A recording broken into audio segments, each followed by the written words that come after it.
What's going on, guys? This is Saturday Afternoon Wrestling, and it is a great day to talk about wrestling because Kenny Omega is back in AEW, has given it more energy immediately than they've had in the last couple of weeks.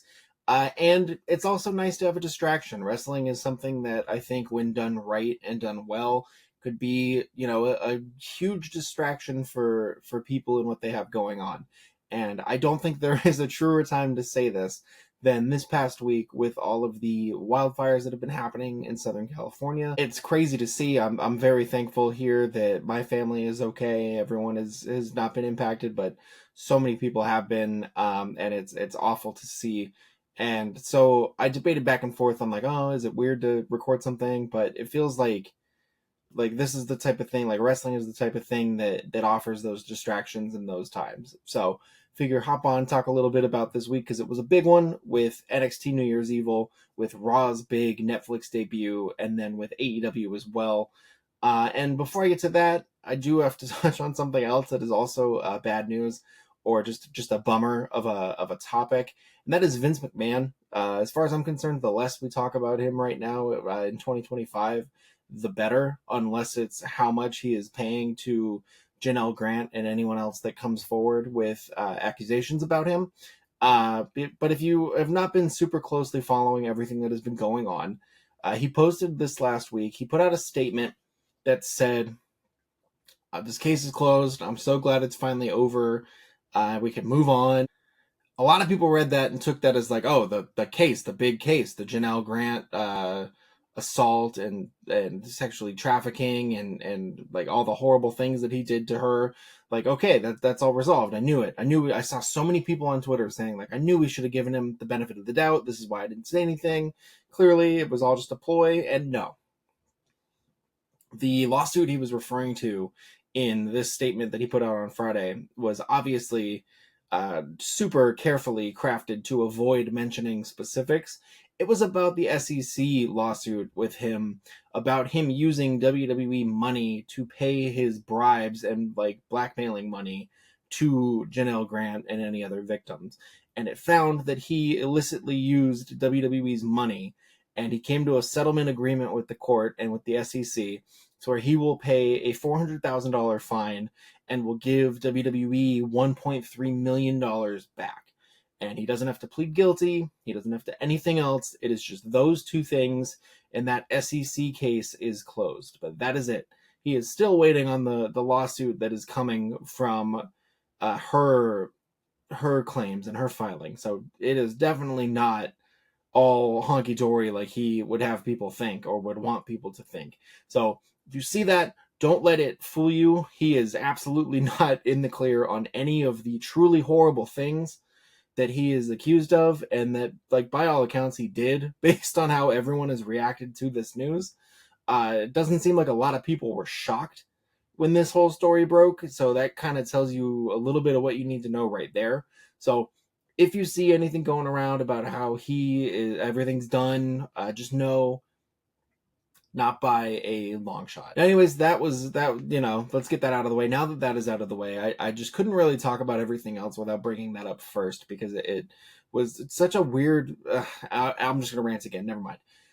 So WWE Raw made its huge, highly anticipated Netflix debut this last week, and it was a lot of fun. It was a huge show. It was a moment where you felt like everyone was watching wrestling, and it was really cool to be a part of that, and to be a part of, man, we're all watching this and tweeting through this at the same time. And there's always that feeling with WWE, and like especially with like the big shows like WrestleMania, Royal Rumble, but this really felt like something different. Like this felt like every single person was watching it, almost, basically, at least on my social media timelines. It seemed that way. It seemed like everyone was either there or watching it. It was at the Intuit Dome in Inglewood.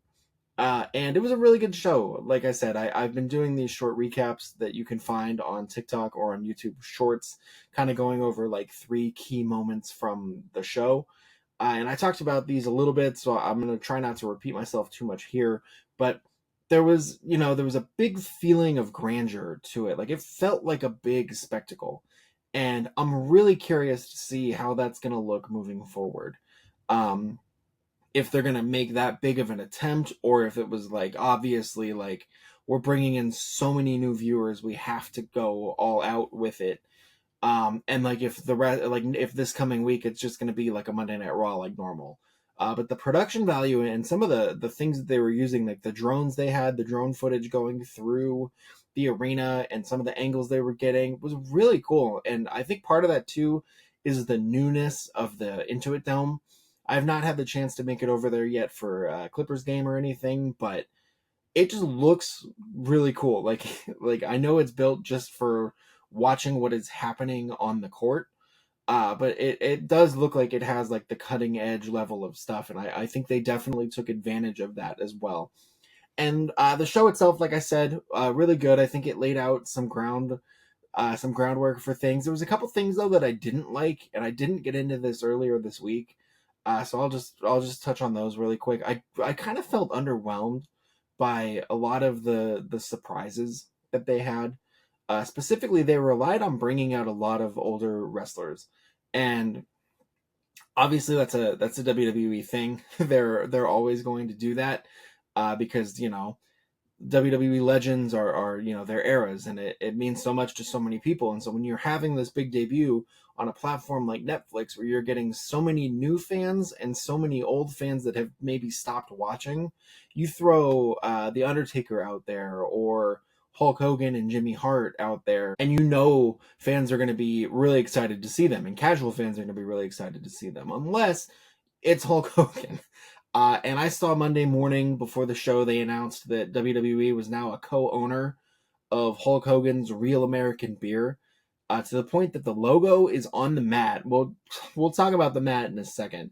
But Hulk Hogan's Real American Beer is on the mat, and they had him come out with Jimmy Hart waving an American flag behind him to promote his beer, and the LA fans, bless them, booed that man off of the stage. He looked stunned that was happening, as if people just didn't remember what a horrible racist he is. Like, it's crazy.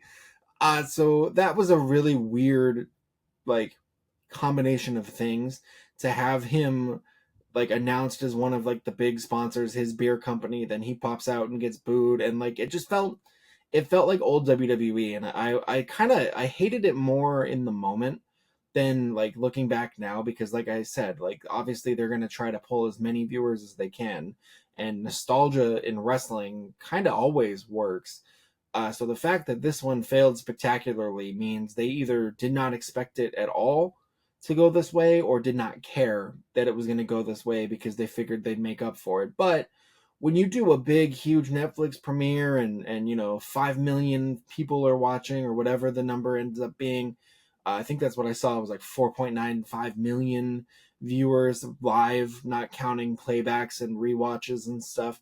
When the biggest story coming out of your company debuting on Netflix is that Hulk Hogan came out and got his ass booed off the stage, you can't be happy with that, with all of the other things they had going on. So who knows, like they could do this again. I'm sure they might. There was already talks that they're like, apparently they might have a Ric Flair appearance at some point, which you can ask AEW how Ric Flair appearances are going in 2024-25.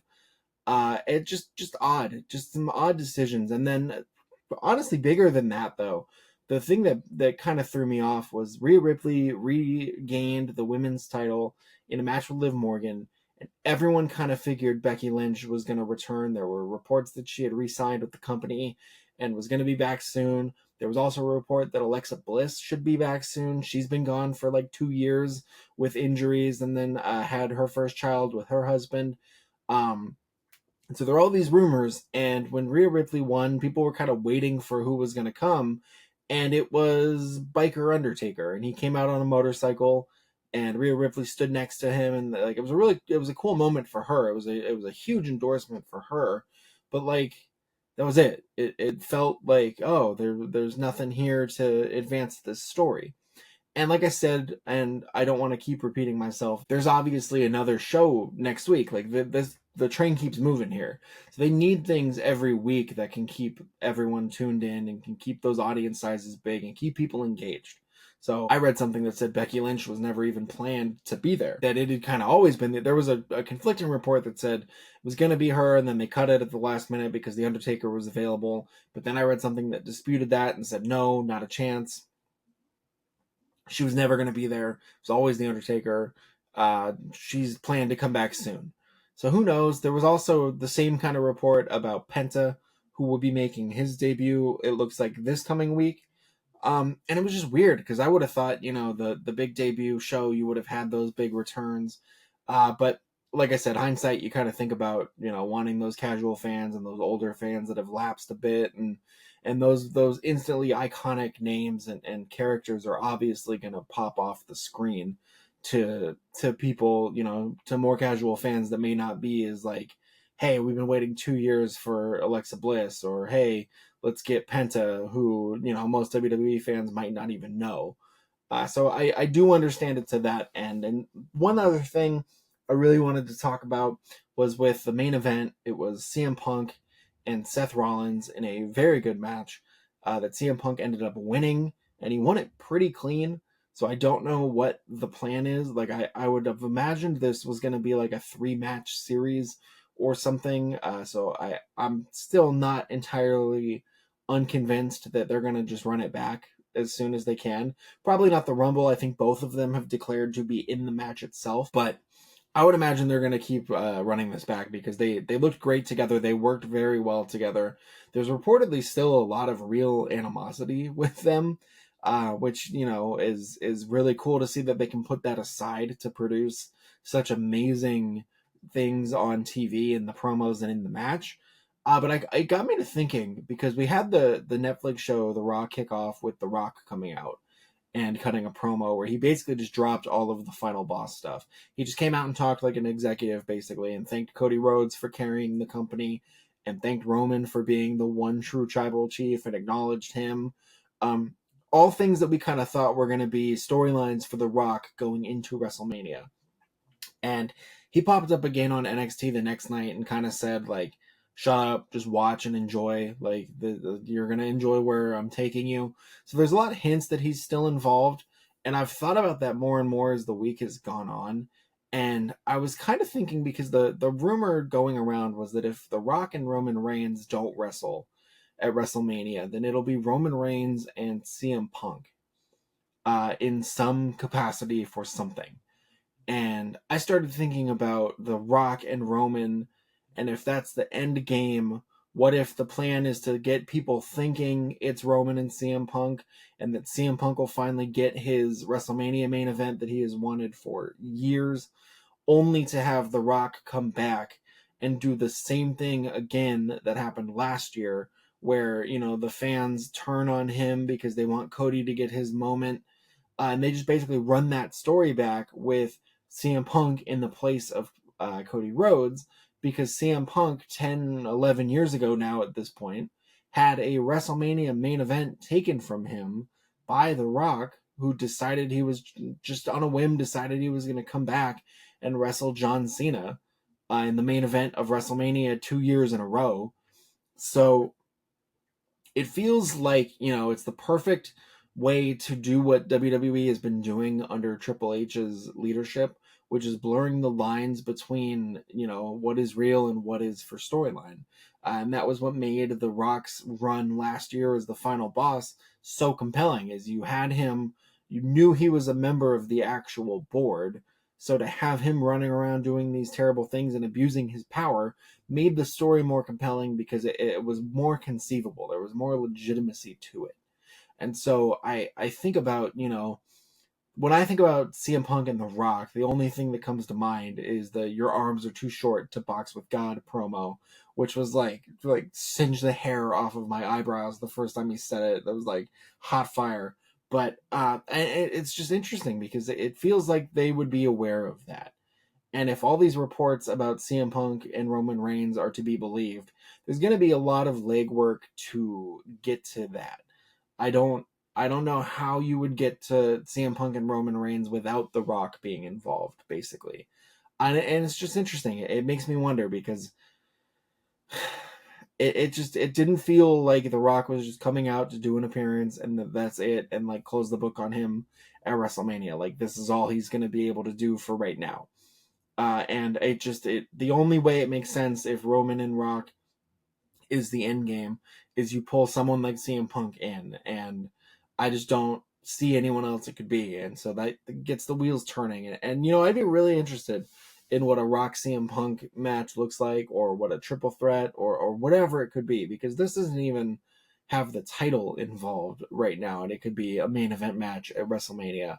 So I was kind of thinking about that more and more as this week has gone on, and how Punk could fit into all of this, because it feels like opening the show with The Rock into Tribal Combat with Roman Reigns and Solo Sikoa, into The Rock comes back out and gives him the Ula Fala, and then closing the show with CM Punk and Seth Rollins, who are both so closely tied to The Rock and Roman. It felt super deliberate. And then really quick, I want to talk a little bit about NXT New Year's Evil, which I thought was a ton of fun. I really enjoyed most of the matches on that card. I kind of thought it was like better paced than the Netflix Raw, to be completely honest. Like, the Netflix Raw had a lot of commercials, a lot of talking, a lot of video recaps, and that makes sense because it's for a wider, newer audience. And so they have to be catching people up and bringing people up to speed. But NXT, the way it flowed from match to match, I thought was done really well. I think the matches were booked well for the most part. There are a couple surprising things that I didn't quite think would happen, but then kind of, again, like looking at it after the fact, it kind of clicks into place. So we had two huge title changes on the night. We have a brand new NXT Women's Champion. It is Julia, who dethroned Roxanne Perez and ended her 270 plus day reign, I believe. Just an incredible reign from one of the most talented women on the WWE roster, and she's only 22, I think. It's crazy. And then we have a new NXT champion, Oba Femi, defeating Trick Williams. And I was kind of surprised at that one. I thought we would get the reign of Trick Williams a little while longer, because he has been essentially one of the faces, if not the face, of NXT, especially into the CW era. But then, like I said, the more I thought about it, this month, or February 1st, is the Royal Rumble, and it's impossible to not picture Trick Williams in the Men's Royal Rumble and Roxanne Perez in the Women's Royal Rumble, them both getting called up after WrestleMania, or even just after the Royal Rumble. Honestly, they could be called up, because they're too good to just be on NXT right now for much longer. Like, they have surpassed, I think, what NXT could be for them. It feels like they have done all of the things you want a superstar to do to prove that they're ready to go up to the main roster. I mean, they have both gotten huge reactions on the main roster now when they've appeared. So moving them to the main roster as soon as possible makes a lot of sense. It's a drastic change to NXT, because now we have Julia running the women's division, Oba Femi in the men's division. Stephanie Vaquer won a women's North American title shot. She won the Fatal 4-Way to get that.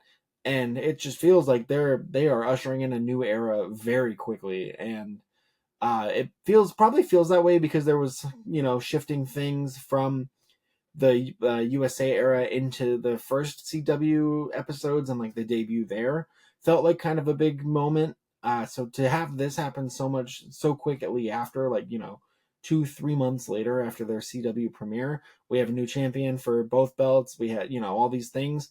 It does, kind of gave them a really good middle point to where it didn't feel super drastic. It ties in with like a new year. We got a new era going. We're about to enter peak season, so I would imagine we get a huge Oba Femi Trick Williams singles match to really put Oba Femi over before Trick moves up to the main roster. Maybe the same with Roxanne and Julia. I would not be mad seeing them have a third match against each other, but I really think that NXT did a good job of feeling like, okay, this is a new, yes, we're in the CW era, but this is a new era from that. And then switching over to AEW really quick, I think AEW has been really on point too. They've had 2 Dynamites that have been broadcast on TBS and streamed simultaneously on HBO Max. And I think both of them have been really good episodes. And this week had even more, with the benefit of the return of Kenny Omega. We had an amazing Will Ospreay Buddy Matthews match to open the show. And then we closed the show with Will Ospreay and Kenny Omega standing face to face.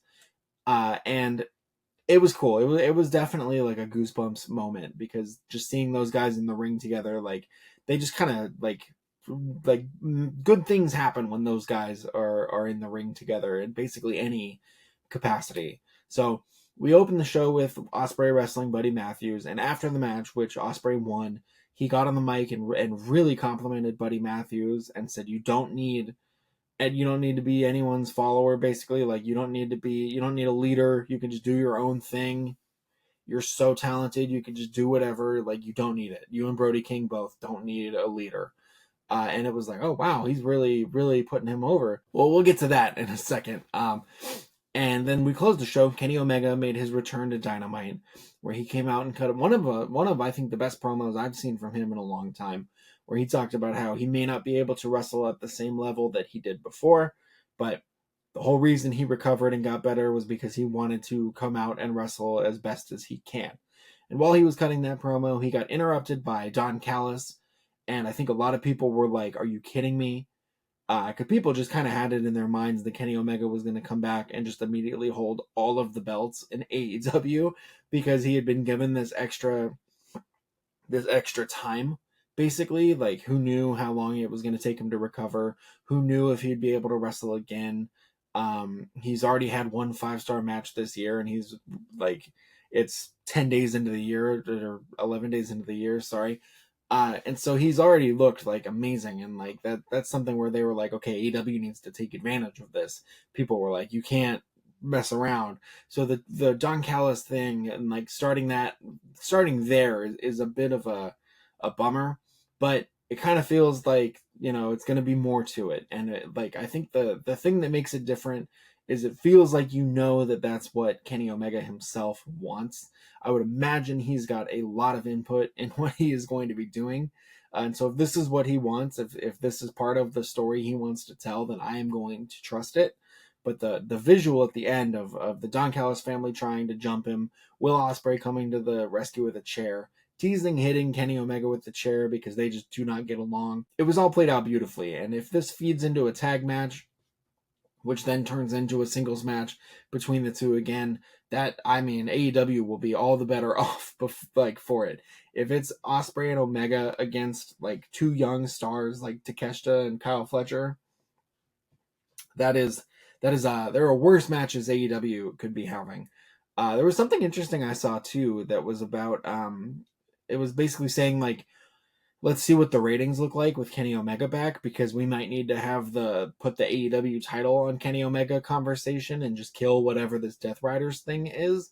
And I'm not quite at that point. I don't think we need to throw the belt right onto Kenny, but it does make a lot of sense storyline wise that one of like the creators of AEW would come back and immediately try to get involved in the storyline where people are trying to kill AEW. And so I really thought that that's what would happen when he came back. And so the Don Callis thing was a bit of okay. But then, like I said, you get the Ospreay inclusion, and any tease of an Ospreay Omega match is like, oh, okay. Like, I gotta sit up and take notes here. I gotta pay attention to this. So we'll see, but it feels good to have him back. He's already going to be wrestling this coming Dynamite. He'll be wrestling Brian Cage. So that'll probably be, I'm sure Dave Meltzer's got the 5-star stamp ready to go. It's probably on his desk, just waiting. And this coming Dynamite is subtitled Maximum Carnage. And it feels like they're really trying to like build this up to be a big card as well. We have a number one contender for Jon Moxley's AEW title. It is Powerhouse Hobbs, which is a cool move. I did not expect him to win the Casino Gauntlet Battle Royal. He did. And I don't think he's going to win the title, but I think this is a good chance for him to get a really good look and to get a bit more spotlight on what he can do, because I think he's super talented. And I think, honestly, he's been on fire since he came back from injury. He's just looked incredible, and the way he's performed has been extremely impressive as well. So I think this is a really good opportunity to help elevate him even more. If they come out and have, a really good match, and he looks great in defeat, and maybe it's the numbers game or some other type of cheating or something that costs him. Like, I think it's going to legitimize him in a way that has been lacking and that he could really need, and that AEW really needs, honestly. Like a good convincing, another good convincing monster type is never a bad thing to have in a wrestling company. And then we also have, as far as backstage news goes, there's a bunch of reports about Malachi Black, and I mentioned before Will Ospreay putting over Buddy Matthews and Brody King, saying they don't need anybody, they don't need a leader. This is apparently because Malachi Black's contract is up or will be up soon, and he's not expected to stay with AEW. So the report that Fightful had said that he just probably isn't going to be back at all. And that's crazy when you think about how big the House of Black has been, specifically on Collision. Collision has been they've been one of the mainstays since that show started. And Julia Hart just came back from injury, and her storyline and her character really took off once she joined the House of Black. So it's such an interesting thing if his time is done and it's just never going to be mentioned in it. All those reports started coming out, and there's speculation that his contract is not up until February or March. I saw a lot of people penciling in an Aleister Black Royal Rumble appearance. But, who knows? It feels like, in particular with Malachi Black, there's a lot of speculation about his contract status and what's going on with him any given week. So I know they had the report and everything. I'm going to take it with a grain of salt just in case, because it does feel like so often these things kind of shift quickly. But if it's the end of his time in AEW, I can't help but think that AEW dropped the ball a little bit. I feel like he could have been featured more as a singles performer. The House of Black is obviously great, but he's a super talented main event caliber performer, and I feel like they did not take advantage of that to their full possibility and to the full potential that Malachi Black had as a in-ring performer and just as a compelling character. But Collision this Saturday night tonight kind of reinforced even more that he was gone. They had a segment backstage with Adam Copeland, aka Cope, our guy Cope. He's Cope now. Talking with Brody King and Brody King and Julia Hart, and saying again, like, hey man, you guys are great. Like, I wanted to do a team with you guys and Buddy Matthews, and you guys need to get out and find your own thing and do your own thing. You guys don't need a leader. You take the reins and you do everything. And they're really planting that. And I don't know if that's just going to be they make a couple references to it and hope people just don't notice that Malachi Black never appeared again, or if they're going to just keep doing, if there's other things, if there's a way to kind of write him out of the story that isn't just he's gone. I don't know. I'll be really curious to see how they handle it, because this feels like Brody King, Buddy Matthews, and Julia Hart are three of the most creative people, I would assume, in AEW. And that's part of why they've been such a good fit in this House of Black storyline. Obviously, Malachi Black is going to be the major creative behind it, though, I would assume. So losing that with no resolution, it feels like it's going to be tricky to close it in a satisfying way. So I'm really intrigued by that. And like I said, if this is it for him, and if he's gone, if he's WWE bound, if he's anything, wherever he goes, I will be watching, because I am a huge fan of his as a wrestler and just as a person. I really appreciate the way he carries himself and the thought that he puts into every aspect of his character, no matter where he is. So I really hope we see him back in WWE as Aleister Black. I think with Triple H running things, could be a huge boost to him and to the roster. It gives them such a different type of personality that they can use. And selfishly, I just want to hear that theme music again. I thought he had one of the best themes in NXT. So we'll see, though. But overall, like I said, I feel like this was a really strong week. And it was good to have these distractions. Like Tuesday, I was glued to the news basically all day trying to figure out what was happening with these fires. And then it was like, oh, NXT 5 o'clock. Let me put that on at least. And it was like, okay, now I'll have NXT on one on one TV and then like the news on my computer screen or something like that. Like there was just, it was nice to have that distraction. And so I've appreciated the solace that wrestling has provided this week, especially when it's, you know, booked really well with really entertaining matches and shows. It's the perfect thing to take your mind off of things. So I will just say one more time, I hope everyone is safe. I hope everyone watching this has avoided any issues or damages or anything with these fires going on. Hope everyone continues to stay safe. I will put a link in the description for some of the different fundraisers I've been seeing. If anyone feels inclined to help or provide anything, if they are in a position to do so, please do whatever you can. But more importantly, please just check in on everyone that you love, all of your loved ones. Make sure everyone is doing well. Take care and enjoy the weekend.